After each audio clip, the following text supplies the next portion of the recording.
Kacau banget sih sekarang. Ini pengen berhenti juga susah banget.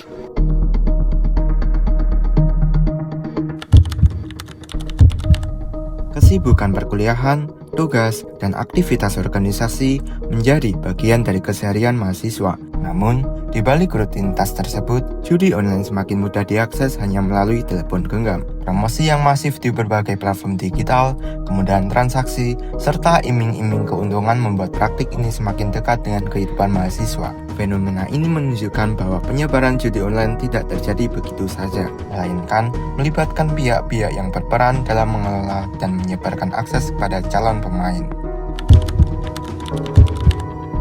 Siapa yang berada di balik operasional situs judi online? Tim kami kemudian berhasil menghubungi seorang pengelola sekaligus pembuat situs judi online. Melalui sambungan telepon, narasumber mengungkap bagaimana situs dikelola, cara menarik pemain baru, hingga keuntungan yang diperoleh. Kalau target kebanyakan sih rata-rata anak muda ya kak, tapi juga ada yang sebagian besar dari kalangan mahasiswa.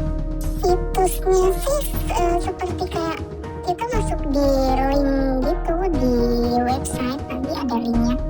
Kita sistemnya nanti kita cek satu-satu terus kita tawarin kayak benefitnya apa aja gitu. Nanti yang pertama tuh pasti akan dikasih kayak keuntungan yang banyak begitu, keuntung dulu. Komisi yang saya peroleh tergantung seberapa banyak orang yang main di situs yang udah saya share gitu. Pengakuan tersebut menunjukkan bahwa berbagai strategi digunakan untuk menjangkau calon pemain. Di antara mereka, mahasiswa menjadi salah satunya. Lalu, bagaimana seorang mahasiswa akhirnya terlibat dalam judi online? Penelusuran berikutnya membawa kami kepada seorang mahasiswa yang terlibat dalam judi online. Ia menceritakan bagaimana awal mula mengenal judi online, sumber dana yang digunakan, serta dampak yang dialaminya. Halo mas. Lagi pada ngapain mas? Lagi nongkrong aja sih, sambil kerja dikit di sini. Kerja apa mas itu kak? Boleh tahu. Aku main ini mas. Itu judi online ya mas? Iya mas. Iseng aja sih. Dari kapan mas main judi? Udah kenal judi online tuh dari awal 2023. Awalnya kok bisa tertarik tuh gimana mas? Awal kan saya melihat teman saya kan, ya dapat terus tuh, dapat keuntungan. Saya coba-coba, terus saya dapat juga keuntungan itu banyak. Apa aja mas keuntungan yang dapat?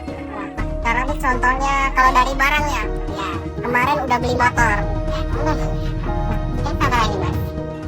Terus laptop, tapi sekarang udah pada kejual lagi sih. Gitu ya mas.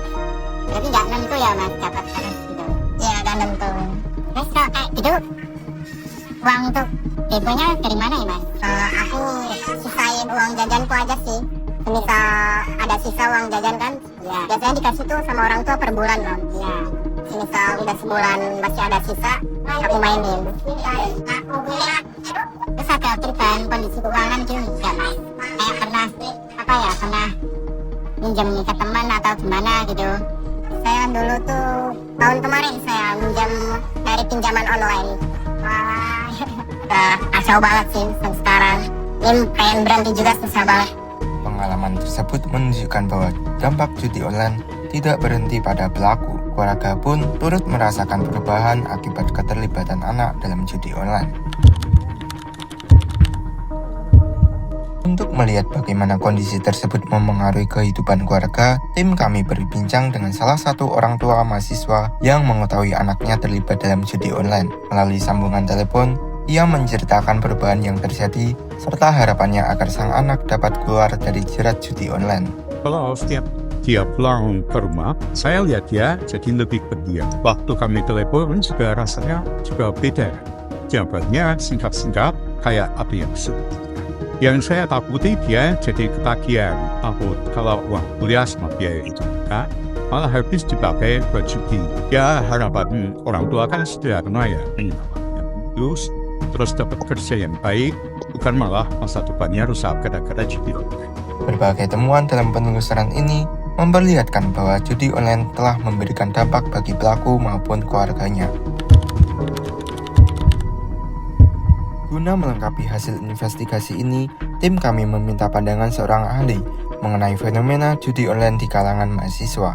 Ya, mahasiswa berada pada tahapan perkembangan psikologis remaja akhir atau dewasa awal. Di tahap itu, mahasiswa masih disibukkan dalam pencarian jati diri. Kedua, secara umum masih mengalami kesulitan dalam melakukan self-regulation. Lalu kemudian ada juga mahasiswa yang mengalami kesulitan keuangan. Faktor-faktor itu menyebabkan mereka jadi terdorong, apalagi bagi mereka sangat mudah sekali mengakses judi online. Karena dibuat sedemikian rupa sehingga kadang-kadang mereka juga mendapatkan kemenangan, ya, sehingga lalu akhirnya mereka jadi tergiur untuk main lagi, lebih besar lagi, karena berharap akan dapat kemenangan yang lebih besar. Fenomena judi online menjadi pengingat bahwa keuntungan yang dijanjikan tidak selalu sebanding dengan risiko yang harus ditanggung. Masa depan bukanlah sesuatu yang layak dipertaruhkan.